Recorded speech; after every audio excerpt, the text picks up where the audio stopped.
그런데 그 말씀하셨듯이 이제 그 1등 지역 네. 여기에 이제 흐름에 따라서 이제 그 주변 시세가 움직이는 거잖아요. 네, 네. 근데 또 그런 말씀하시는 분이 있어요. 그 중소도시는 앞으로 좀 더 네. 어려워질 것이다. 네, 네. 만약에 지방을 간다 해도 광역시 중심의 맞습니다. 어떤 이런 쪽으로 몰려야 된다. 맞습니다. 제가 그래서 항상 이야기하는 게 인구 적어도 50만 이상의 그 지역은 되어야 투자라는 개념으로 간다면 인구 50만 이상이 돼야 되고 물론 이제 아주 자기가 아주 뛰어난 어떤 예지력을 갖고 있고 판단력을 가지고 있다라면 뭐 다른 그 부분은 다른 부분이고 지금 오늘 제가 말씀드리는 것은 뭐 본인이 생각할 때 나는 뭐 초보자다, 뭐 재테크에 별로 그렇게 관심도 없었고 그런데 이제 관심을 한번 가져봐야 되겠다라고 생각하는 분이라면 제가 말씀드리는 게 맞고 뭐 굉장히 오래 투자를 했고 경험이 굉장히 또 노하우가 또 이렇게 장착이 되신 분들은 제 말 들으실 필요 없습니다. 그러니까 본인의 판단이 가장 좋은 판단입니다. 네, 알겠습니다.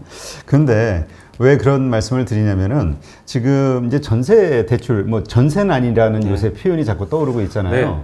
그 이게 전세난이라는 게 현실적으로 들어갔을 때 말씀하신 거 어떤 1등 지역에다만 자꾸 들어가려는 어떤 추세 때문에 그 지역 중심으로 그런 현상이 생기는 것인지 아니면 전반적으로 모든 지역에서 이런 현상이 생기는 건지. 지금 전반적인 상황에서 뭐 네. 예를 들어서 뭐 저기 시골 농어촌 주택에 그런 데는 전세난이 일어나지 않죠. 근데 지금 서울의 임대차 3법이 이게 발효되기 전에는 엄마 아파트가 시세가 전세 가격이 한 4, 5억 정도 했어요. 네. 몇 달 사이에 지금 8억 5천원. 계약갱신을 청구를 쓴 사람은 괜찮은데 이제 그분은 어찌됐든 2년 동안은 더 사실 수 있겠죠. 그럼 2년 후에는 어떡할 거냐는 얘기죠. 그러면 이제 또 당정에서 지금 그러더라고 2+2가 아니라 3+3으로 하겠다. 뭐 그러니까 법이야 뭐 망치 두드리면 되고 180석이니까 뭔 짓을 못 하겠습니까? 그러니까 자꾸 이게 시장이 사실은 왜곡되고 있고요. 지금 어느 정도 사람이 살고 싶어 하고 애를 키울 수 있는 장소라면 지금 전국적으로 전세난이 다 일어나고 있습니다. 그거는 팩트입니다. 팩트. 아, 그러면 그 인기 지역이 아닌 그 예를 들어서 뭐 그러니까 전세는 굳이 인기 지역에 살 필요는 없지 않습니까? 그쵸. 예, 그러니까 조금 덜 인기 지역이라도 뭐 돈에 맞춰서 살면 되는 건데 그러함에도 불구하고 뭐 심지어 사실은 요즘 젊은 부부 똑똑한 애들은 지방에서요 원래 살고 그 둘이 번 돈 가지고 투자를 하는 경우도 많아요. 그렇죠. 예전에는 전세가 이게 사실 전세 제도가 사실은 이게 뭐 옛날에 이자가 굉장히 높았을 때 박정희 대통령 때 그때 이야기지 그 주인이 그때는 은행 대출이 잘 안 됐기 때문에 전세금을 받아서 다른데 이제 투자를 한다든가 자기 뭐 어찌됐든 사업 작업을 한다든가 했던 은행에서 돈을 못 빌렸기 때문에 그런데 지금은 이자율이 이렇게 나는 상황에서 전세금을 받는다는 것은요 가장 그 집주인이 지금은 사실은 멍청한 일입니다. 사실은 그래서 뭐 갭 투자하는 놈 망해버려라 뭐부터 시작해서 별의별 이야기가 나오는데 지금은 갭 투자를 할 수 있는 상황도 아니에요. 왜냐하면 주택수를 늘릴 수가 없기 때문에 굉장히 세금을 많이 받기 때문에 지금 갭 투자 그렇게 사실은 하지도 않고 하려고 사실은 생각도 안 하고 실제는 정말 실수요자들만 지금 하고 있는 상황이고요. 그렇기 때문에 이 전세 제도는 사실은 전세입자 입장에서는 가장 주거 비용이 작게 드는 구조입니다. 매매와 전세와 월세 중에서 주거 비용이 가장 적게 드는 거거든요. 근데 이제 정부에서는 이렇게 예를 들어서 이런 거죠. 5억짜리 집 세 채를 가지고 있는 놈은 죽일 놈이고 15억짜리 전세 사는 사람은 서민이잖아요. 그러니까 생각을 한번 해봐요. 이건 뭔가 이해가 안 되는 거예요. 내 상식으로는.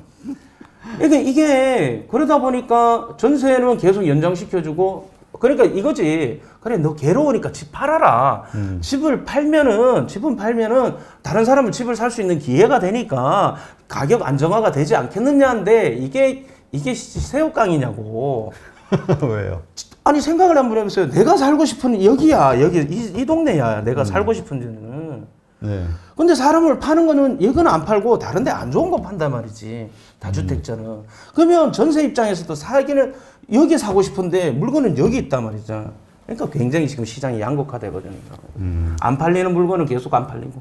그러니까 지금 가격을 잡는 하나의 그 정책 가운데 정부가 미는 게 그거잖아요. 다주택자들이 물건을 다 내놓게 하는 거. 근데 그렇게 해서 일단 내놓고 있고 실제적으로 내놓고 있습니다. 내놓고 있는데 그 물량은 굉장히 작고요. 왜냐하면 애초에 다주택자는 그렇게 많지 않았어요. 우리나라 4%밖에 안 돼요. 아, 그래요? 네. 3주택 이상, 뭐 다주택, 2주택부터 다주택이라고 그러는데. 3주택 이상? 네. 그러면 그 인간들은 나머지 96%의 어떤 호응을 얻기 위해서 4%를 죽어라 하는데, 그러면 4% 갖고 있는 인간들도 다 임대 등록 해놓고 있는 인간들이고, 그러니까 그거조차도 이제는, 이제 소급 적용해서 이렇게 다 이제 풀겠다 하는데, 그 물량이 사실은 몇 개 안 돼요. 그리고 또 그 물량이 재밌는 건 뭐냐면, 제가 계속 이야기하잖아. 살고 싶어 하는 데가 꽤 아니라니까. 예전부터 이 살고 싶어 하는 곳은 모자랐고 앞으로도 모자랄 거다는 얘기죠. 근데 이제 지금 사실 그래 얘기하잖아요. 애들 때문에 집값 때문에 출산율도 떨어지고 집값 때문에 결혼율도 떨어지고 뭐 이딴 소리를 했는데 그건 말도 안 되는 소리인 게 그러면 집값이 계속 떨어졌던 동네들이 있어요. 창원도 그랬고 뭐 2017년까지 저기 대전도 그랬고 막말로 얘기해서 서울이 2010년부터 14년도까지 집값이 개판이 됐는데 그때 출산율 늘었냐고. 그러니까 이제 갖다 붙이는 거야. 그냥 막 갖다 붙이니까 집값이 올라서 집을 못 산다. 집값이 올라서 애를 못 낳는다. 물론 100% 거짓말은 아니겠죠. 그게 이제 그러니까 집값이 올라서 뭐 집값을 지금 집값 떨어져 있는데 얼마나 많은데. 근데 그런 데는 그러면 거기가 출산율이 늘어나냐고. 이게 사람들이 본질을 숨기고 있는 게 본질을 숨기고 있는 게 핵심은 뭐냐면 내가 살고 싶은 데가 비싼 거야. 아, 그렇죠. 근데 이게 계속 간다는 거죠. 근데 이번에 코로나 때문에 왜 재택근무가 늘고 뭐 원격 근무 이런 이야기들이 많이 나오고 있잖아요. 앞으로 그런 그 비율이 좀 높아질 거라고. 그래서 이제는 직주 근접 이런 요소 필요 없이 좀 멀리 지방에서 살아도 일할 수 있다 뭐 이런 얘기가 좀 나오지 않나요? 네, 나오죠. 그게 시장에 좀 영향을 끼칠 그래 한번 해보라니까. 그렇게 한번 해봐. 왜냐하면 제가 항상 그렇게 이야기하는데요. 물론 이제 아주 전문가적인 소양을 가지고 있고 아주 뛰어난 지식을 갖고 있는 사람들 일단 뺍시다. 빼고 그냥 보통의 사람들 보통의 생각만 갖고 이야기한다라면 내가 좋아하는 것을 좋아하면 안 돼요. 특히나 부동산은. 특히나 아파트는. 내가 좋아하는 것을 좋아해서 살게 되면 100% 그거는 폭망이에요. 근데 자기가 좋아서 자기 주거 만족도가 높은 것은 그거는 자기 만족이니까 괜찮은데 이게 투자적인 측면에서 조금만 개입이 돼버리면 누구든지 좋아하는 거, 누구든지 사는 거. 우리 주식할 때도 그러잖아요. 거래량이 많은 거 하라고. 그래 여차하면 빠져나오기 쉽다고. 왜? 많은 시장 플레이어들이 사고 파는 것에 들어가야 그걸 가지고 있어야 나중에 내가 어떤 일이 발생했을 때에 현금화 시킬 때 현금화가 쉽잖아요. 똑같다니까. 그래서 어떤 그 경제학자는 그런 이야기도 하시더라고요. 우리가 그 1주택 뭐라 그러죠? 그 2주택 이상 그 세금 과세 중과세 되는 거 이거를 좀 바꿀 필요가 있다. 어떻게? 그러니까 예를 들면 서울 지역에 그렇게 가지고 있는 거면 인기 있는 지역에 두 채 가지고 있는 거는 뭐 중과세 할 수도 있지만 시골 지방 같은 데는 집이 남아돈다. 그러니까 근데 사람은 또 이렇게 별장처럼 그쪽에 가서 살고 싶어하는 마음도 있으니 그런 경우는 저 두 가구, 2주택 이런 걸 좀 그 봐줘야 되는 거 아니냐. 타당한 얘기죠. 근데 이제 일부 지금 그 귀농하시는 분들한테는 그런 혜택을 일부 주는 지금 제도도 있는데 그 부분은 이제 이런 거죠. 정부 정책이 사실은 만드느라 굉장히 힘드시겠죠. 저처럼 이렇게 입으로 떠드는 거에 비해서는 이렇게 그걸 갖다가 이것저것 다 고려하시는 분들은 굉장히 힘들게 정책을 내시리라고 생각은 합니다. 그건 뭐 당연한 얘기인데 말씀 주신 것처럼 약간의 어떤 운영의 묘가 필요한 건 아니겠느냐. 왜냐면 다주택자는 무조건 나쁜 놈이다 이러니까 또 다주택자는 세금이 높아져 버리니까 결과적으로 억지로 안 팔아도 될 집을 팔아야 되는. 왜냐면 다 투기꾼은 아니지 않겠습니까? 또 투기꾼 맞아요. 또 사실은 그 뭐 돈 벌자고 하는 건데 자본주의 국가에서 돈 벌자고 하는 건데 그래 그거를 투기인지 투자인지는 모르겠지만 투기꾼이라 하면 그럴 수도 있어요. 그거를 그거를 틀렸다고 생각은 하지 않습니다. 하지만 어찌됐든 뭐 그렇게 욕한다고 해서 본인한테 남는 게 뭐가 있습니까? 그냥 박탈감만 더 커지는 거지. 그러니까 빨리 본인도 이 그 자본주의 국가의 신용화폐 시스템에 이렇게 들어가서 같이 일원이 됐든지 아니면 맨 밑에 댓글에다가 욕이나 하면서 저 개새끼 소새끼 하면서 그렇게 살든지 그거는 본인의 판단이지. 그러니까 그 운영의 면은 필요합니다. 자산을 증식한 분들의 어떤 이야기를 들어보니까 믿고 있던 게 자본주의 시스템, 그 다음에 인플레이션에 대한 베팅, 거기에 베팅을 한 것이다 이런 그렇죠. 얘기 하시더라고요. 근데 지금 이렇게 전세 가격이 이렇게 오르다 보면 이게 아까 뭐 그럴 리 없다 말씀하셨지만 그래도 혹시나 다시 갭 투자가 성행하는 거 아닐까? 그러면서 또 가격이 또 엄청난. 안 돼요. 예. 지금은 안 돼요. 그 상황이 환경이 조성은 될 수는 있겠지만 안 되는 게 뭐가 안 되냐면 지금 개수 자체가 늘어나는 걸 갖다가 굉장히 제한시키고 있습니다. 정말. 그래요? 그렇기 때문에 갭 투자의 그 방점은 뭐냐면 개수 늘리기거든요. 갭 투자라는 게 잘 모르시겠지만 갭 투자는 원래 상승장에서 전세 매매와 전세 가격이 거의 근접되어 있을 때 정말 뭐 3, 4억짜리 집이 뭐 500만 원, 1000만 원만 돈만 있어도 또 심지어는 전세 가격이 더 높아져서 오히려 매매 계약 체결 시점과 잔금 시점이 한 6개월 이상 이렇게 길어졌을 때는 그 사이에 전세 가격이 많이 치고 올라가 버리면 오히려 돈이 남아버리는 그게 플러스 P라고 그럽니다. 이제 웃기지만 전문용어로 바닥에 시장 바닥에서 이렇게 봤을 때에는 오히려 돈이 남는 그런 상황에 대해서 그걸 갖다가 향후 한 2, 3년 갖고 있다가 차익을 보고 그런데 이게 개수가 여러 개 돼야지 누적된 돈이 많거든요. 그렇죠. 이게 조금씩 모아가지고. 그래서 사람들은 잘못 생각하는 게 뭐냐면 갭 투자는 진짜 5천만 원, 1천만 원, 2천만 원 최소한 진짜 정말 커도 3천만 원 이하의 것을 가지고 이야기를 하는 건데 사실은 뭐 1억, 2억, 3억, 4억은 그거는 갭 투자가 아니에요. 갭 투자가 아니고 그냥 집 사는 거예요, 그거는. 근데 전세 낀 집 사는 거예요. 진짜 뭐 한 2, 3천만 원. 그렇지. 이런 게 나야. 그러니까 그 상황은 지금 안 된다니까. 개수 늘리는 거 안 된다니까. 그리고 2, 3억, 3, 4억 개의 어떤 그런, 전세가와 매매가, 전세 낀 투자를 하는 것은 지금으로서는 종부세 두드려 맞으려고 정신 나간 짓이죠. 그렇죠. 지금 뭐 세금이 원체 높아졌으니까. 그러니까 지금 시장 상황에서는 그게 통향이 안 되는데 이제 언론에서는 이야기하기가 굉장히 좋잖아요. 갭 투자. 그러니까 그 기자가 갭 투자가 도대체 뭔지도 모르면서도 갭 투자 이야기하고 있다니까. 그러니까 이러한 염려는 지금 없고. 없어요, 제가 봤을 때는. 그러면 지금 어쨌든 이 전세 난 때문에 그 고생하는 뭐 젊은 어떤 부부들이나 아니면 뭐 그런 중년 가정들 이런 분들 보면은 어떻게 지금 현명하게 이 상황을 헤쳐나갈 수 있을까요?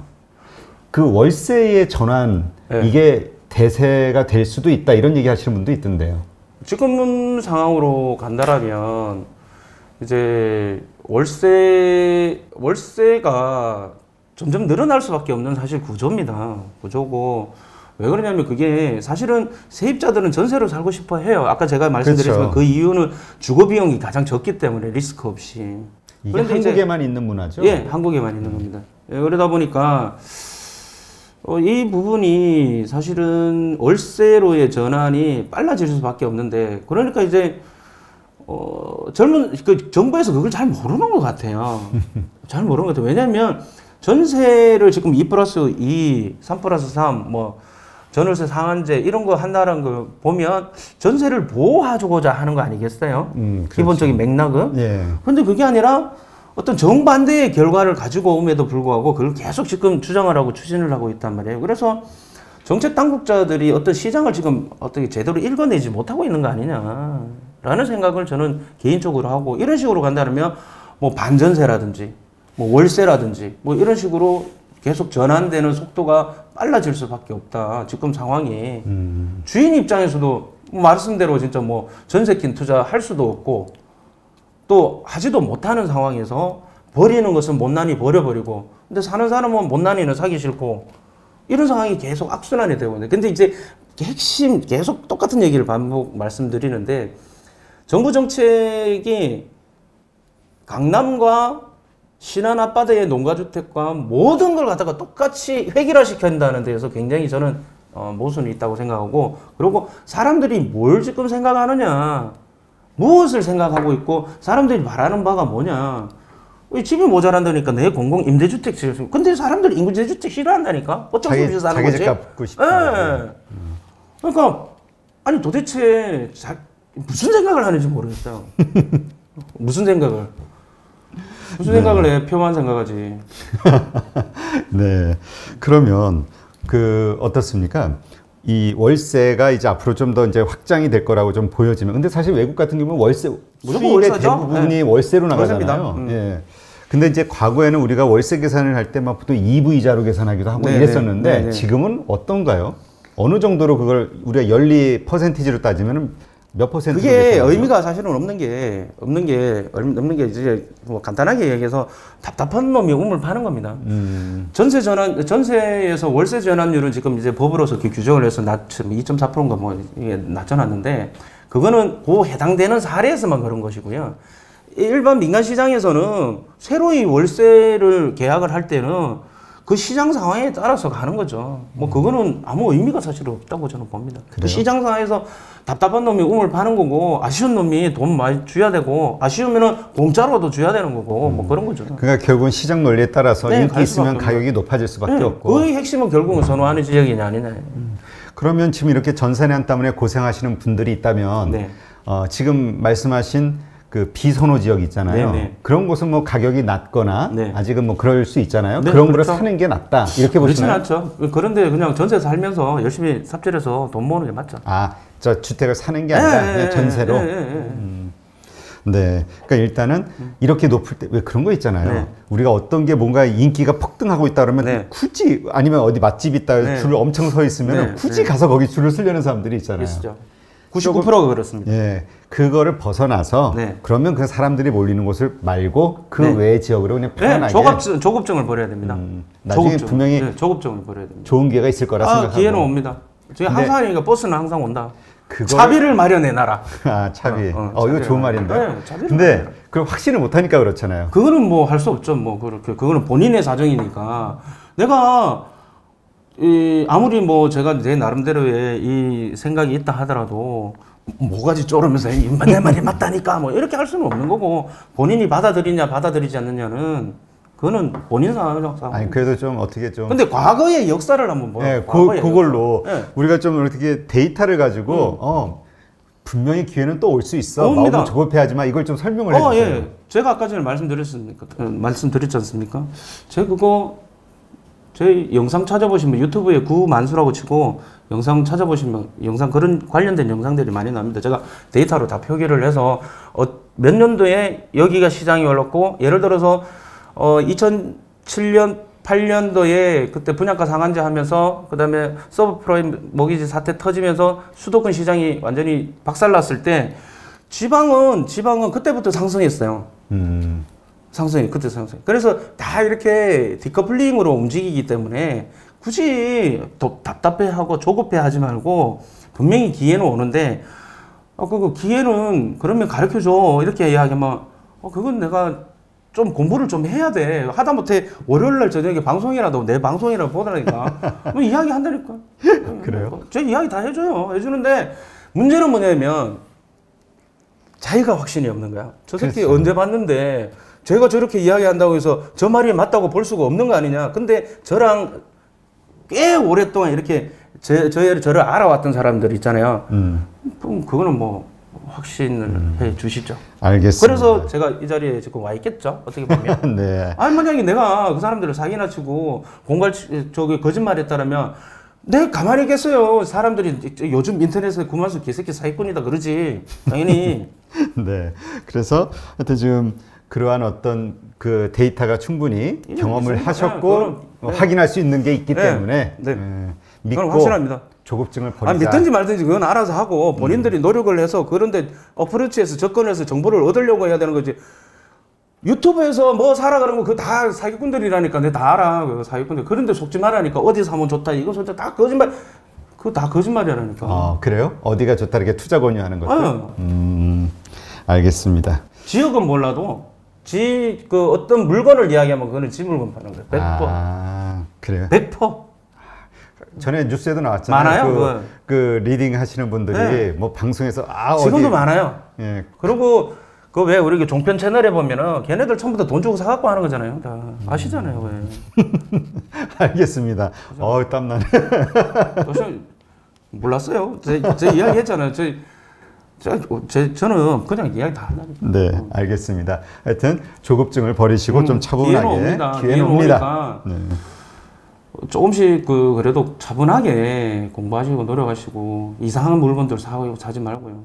조급하니까 이상한 물건 사는 그러니까. 거죠. 그 옆에 기가 팔랑기가 되는 거야. 야, 이거 사면 뻥튀기 할 수 있어. 그러면 100% 뻥튀기 할 것 같으면 지가 하지 뭐 하려고 남한테 줍니까? 이건 말도 안 돼. 상식선에서 움직이자고 우리는. 네, 알겠습니다.